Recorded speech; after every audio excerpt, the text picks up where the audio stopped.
Hello दोस्तों, नमस्कार। कैसे हो? वैसे सब ठीक तो है ना?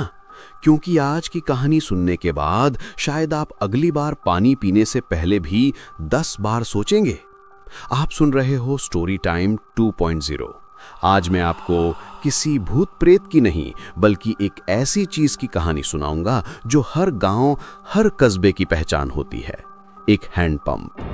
लेकिन उत्तर प्रदेश के खेड़ागढ़ गांव का वो हैंडपंप, वो पानी नहीं, बदनसीबी और मौत उगलता था। ये कहानी है उस श्रापित नल की जिसने एक हंसते खेलते गांव को कब्रिस्तान बना दिया। नरेटर रवि यादव। आज से 20 साल पहले खेड़ागढ़ एक आम सा गांव था।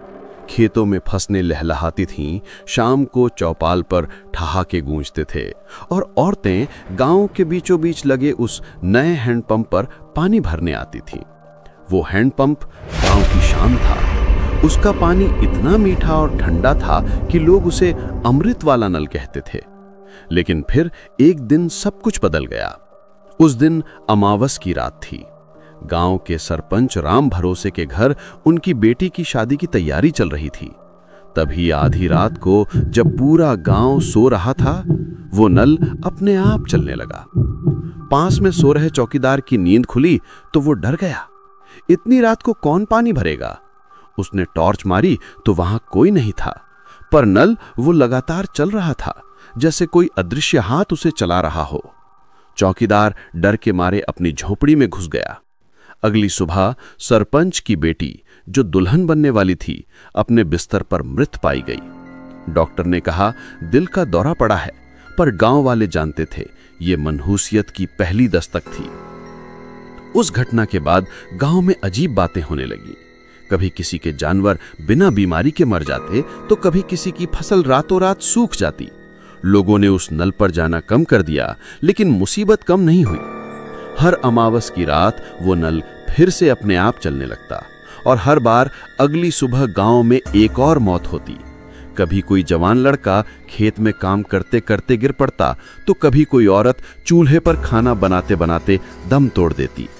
कोई बीमारी नहीं, कोई निशान नहीं, बस मौत। गांव पर एक खौफ का ऐसा साया मंडराने लगा था कि शाम होते ही लोग घरों में दुबक जाते। बच्चों की हंसी बंद हो गई थी, चौपाल वीरान हो गई थी। वो अमृत वाला नल अब मौत का कुआं बन चुका था। गांव के पंडित ने बताया कि उस नल पर किसी अतृप्त आत्मा का साया है। वो आत्मा उस नल के पानी के जरिए पूरे गांव से अपना बदला ले रही है। कुछ नौजवानों ने हिम्मत करके उस नल को तोड़ने की कोशिश की। लड़का एक हांफते हुए, मार मार, जोर से मार, तोड़ दे इस शैतान को। लेकिन जैसे ही हथौड़ा नल पर पड़ा, उसमें से पानी की जगह गाढ़ा काला खून जैसा तरल निकलने लगा। वो लड़के इतना डर गए कि अपने औजार वहीं फेंक कर भाग खड़े हुए और अगली सुबह उन चारों लड़कों की लाशें उनके घरों में मिली। उनकी आंखें खुली थीं और उनमें बेबसी और खौफ जमा हुआ था, जैसे उन्होंने मौत को अपनी आंखों से देखा हो। अब बात गांव से निकलकर शहर तक पहुंच चुकी थी। अखबारों में छपने लगा। सरकार ने एक जांच टीम भेजी। अफसर, डॉक्टर, इंजीनियर सब आए। उन्होंने नल के पानी का सैंपल लिया, जमीन की जांच की। अफसर ने अविश्वास के साथ कहा, यह सब अंधविश्वास है। कोई गैस होगी जमीन के नीचे या पानी में कोई जहरीला मिनरल होगा। हम इस हैंडपंप को सील कर देते हैं। उस नल को मोटी मोटी लोहे की जंजीरों से जकड़ दिया गया। उसके हैंडल को वेल्डिंग करके जाम कर दिया गया। पूरे गांव ने राहत की सांस ली। शायद अब यह सिलसिला खत्म हो जाएगा। लेकिन वो आत्मा, वो इन इंसानी तालों की मोहताज नहीं थी। अगली अमावस की रात वो जंजीरें अपने आप टूटकर गिर पड़ी, वेल्डिंग उखड़ गई और वो नल पहले से भी ज्यादा जोर जोर से चलने लगा। उस रात एक नहीं, गांव में 7 मौतें हुईं। एक ही परिवार के 7 लोग। अब लोगों का सब्र जवाब दे गया। वो समझ गए कि वो इस शैतानी ताकत से नहीं लड़ सकते। रातों रात लोगों ने अपना घर बार छोड़ना शुरू कर दिया। कोई अपने रिश्तेदार के यहां चला गया तो कोई शहर में मजदूरी करने। हंसता खेलता खेड़ागढ़ अब एक वीरान भूतुआ गांव बन चुका था। सरकार ने भी हार मान ली। गांव के चारों ओर कंटीले तार लगवा दिए गए और एक बड़ा सा बोर्ड लगा दिया गया जिस पर लाल अक्षरों में लिखा था, अंदर जाना सख्त मना है, सरकारी आदेश। सालों बाद मैं उस कहानी की सच्चाई जानने के लिए वहां गया। गांव के बाहर मुझे एक बूढ़ा आदमी मिला। वो उसी गांव का आखिरी बचा हुआ इंसान था। उसने मुझे जो बताया वो सुनकर मेरी रूह कांप गई। बूढ़ा आदमी कांपती आवाज में, बाबूजी, वो कोई आत्मा नहीं, वो एक मां का श्राप है। सालों पहले जब ये नल लग रहा था तो उसकी खुदाई में एक औरत का कंकाल मिला था। ये उसी गांव की एक विधवा थी जिसे डायन बताकर गांव वालों ने यही जिंदा गाड़ दिया था। वो बेकसूर थी, वो बस अपने बीमार बच्चे के लिए पानी मांग रही थी। गांव वालों ने उसकी एक न सुनी। वो और उसका बच्चा दोनों प्यासे मर गए। उसी की प्यासी आत्मा आज भी उस नल में बसती है। वो नल खुद नहीं चलता। वो माँ आज भी अपने बच्चे के लिए पानी भरने की कोशिश करती है और जब उसे पानी की जगह गांव वालों का लालच और नफरत याद आती है तो उसका गुस्सा मौत बनकर बरसता है। ये सुनकर मेरे पैरों तले जमीन खिसक गई। मैंने हिम्मत करके उस गांव के अंदर जाने का फैसला किया। चारों तरफ मौत का सन्नाटा था। टूटे हुए घर, खाली गलियां और बीचों बीच खड़ा था वो श्रापित नल। उस पर अब भी जंग लगी जंजीरें लटकी थीं।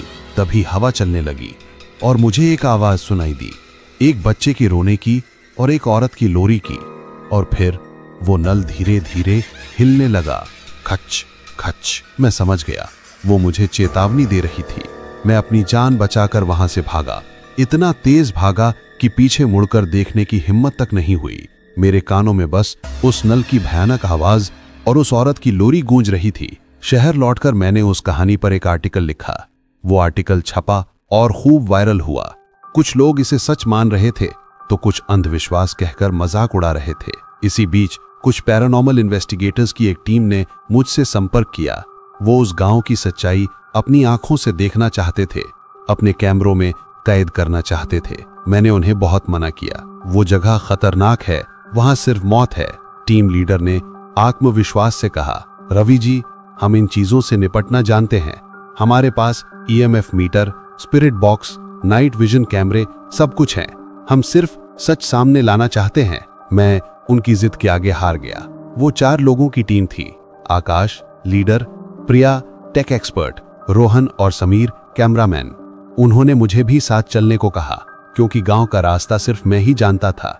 मैं ना चाहते हुए भी उनके साथ उस मनहूसियत की तरफ दोबारा चल पड़ा। हम अमावस की रात को ही खेड़ागढ़ पहुंचे।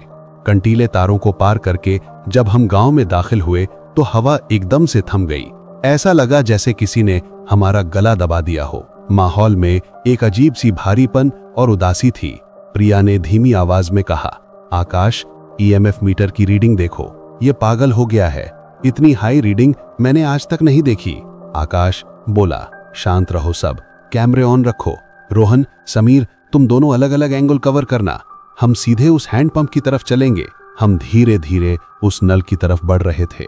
चांद की पीली रोशनी में वो नल किसी दानव की तरह खड़ा लग रहा था। जैसे ही हम उसके पास पहुंचे, प्रिया ने अपना स्पिरिट बॉक्स ऑन किया। प्रिया ने सवाल पूछा, क्या यहां कोई है? तुम कौन हो? स्पिरिट बॉक्स से एक कर्कश दर्द भरी आवाज आई, प्या। हम सबका खून जम गया। तभी रोहन चिल्लाया। रोहन डर से कांपती आवाज में बोला, आकाश, कैमरे में देखो, नल के पास कोई खड़ा है। हमने देखा, नाइट विजन कैमरे की हरी स्क्रीन पर एक औरत की धुंधली सी आकृति दिख रही थी। वो नल के हैंडल पर झुकी हुई थी, जैसे उसे चलाने की कोशिश कर रही हो। आकाश ने हिम्मत करके कहा, हम तुम्हें नुकसान पहुंचाने नहीं आए हैं, हम तुम्हारी मदद करना चाहते हैं। तुम्हें क्या चाहिए? स्पिरिट बॉक्स से फिर आवाज आई, इस बार ज्यादा साफ और गुस्से में, पानी नहीं, इंसाफ। और उसी पल वो हो गया जिसका हमें सबसे ज्यादा डर था। वो नल अपने आप चलने लगा। हम सब पत्थर के बन गए। उसमें से पानी की जगह वही गाढ़ा काला तरल निकलने लगा। वो जमीन पर गिरकर भाप बन रहा था और हवा में सड़े हुए मांस के जैसी बदबू फैल गई। तभी समीर चीखा। वो जमीन पर गिर गया और तड़पने लगा। उसकी आंखों की पुतलियां ऊपर चढ़ गईं और मुंह से झाग निकलने लगा। प्रिया ने चिल्लाते हुए कहा, समीर, समीर को क्या हुआ? हम कुछ समझ पाते उससे पहले ही रोहन की चीख सुनाई दी।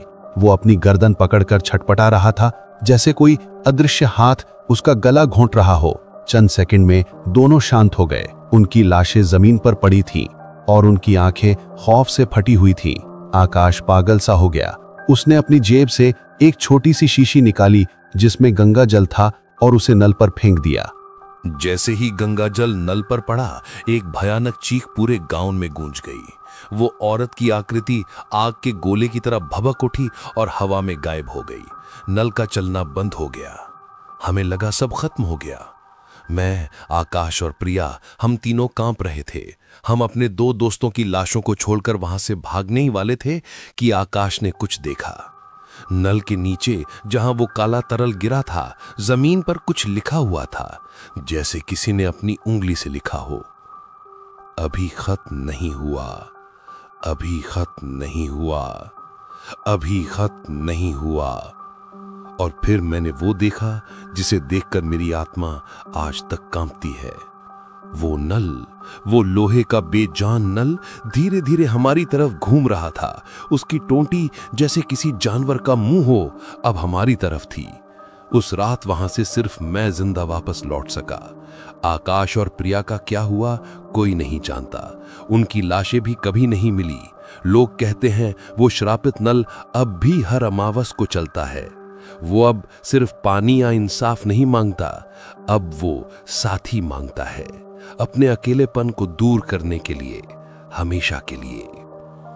तो अगली बार जब आप किसी सुनसान रास्ते पर कोई अकेला हैंडपंप देखें तो बस आगे बढ़ जाइएगा, क्योंकि हर नल सिर्फ पानी दे ये जरूरी नहीं, कुछ आपकी आत्मा की प्यास बुझाने के लिए बने होते हैं।